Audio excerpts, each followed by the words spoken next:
தளபதி விஜய் அவர்கள் பாத்தீங்கன்னா சமீபத்தில் தன்னுடைய அம்மா சோபா சந்திரசேகருக்காக சென்னை அருகே கொரட்டூரில் உள்ள சாய்பாபா கோயில் ஒன்றை கட்டி முடித்திருக்காரு. அந்த கோயிலை ஏகப்பட்ட மீடியாக்கள் தொடர்ந்து வீடியோ எடுத்து வருவதும், மேலும் ராகவா லாரன்ஸ் அவர்கள் கோயிலுக்கு வந்து சாமி தரிசனம் செய்த பொழுது அவருடைய வந்த சோபா சந்திரசேகரையும் வீடியோ எடுத்து அந்த வீடியோ பாத்தீங்கன்னா தன்னுடைய ட்விட்டர் பக்கத்தில் ராகவா லாரன்ஸ் ஷேர் செய்து தன்னுடைய நண்பர் விஜய் அவர்களுக்கு நன்றியுமே தெரிவித்து வந்திருக்காரு. அப்பொழுதெல்லாம் யாரும் வீடியோ எடுக்க வேண்டாம் என அவர் தடுக்கவில்லையே. தற்பொழுது காஞ்சிபுரம் கோயிலில் வீடியோ எடுக்கும் பொழுது மட்டும் ஏன் இப்படி கத்தி கூச்சலிட்டு இருக்காங்க என்ற கேள்வியை செய்தியாளர்கள் எழுப்பி வந்திருக்காங்க.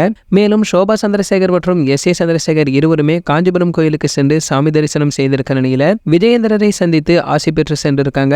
எஸ் ஏ சந்திரசேகர் செய்தியாளர்களை சந்தித்த பொழுது மகன் தளபதி விஜய் அவர்களுடைய அரசியல் வருகைக்கு எப்பொழுதுமே தங்களுடைய ஆசீர்வாதம் இருக்கும் என்றுமே கூறி சென்றிருக்காரு. தமிழக வெற்றி கழகம் கட்சியை தொடங்கியிருக்க விஜய் சார் சமீபத்தில் தன்னுடைய பெற்றோர்களை சந்தித்து எடுத்துக்கொண்ட புகைப்படம் வைரலாகி இருக்க நிலையில மேலும் தற்பொழுது காஞ்சிபுரம் கோயிலுக்கு சென்று அவரது பெற்றோர்கள் சாமி தரிசனமே செய்து வந்திருக்காங்க.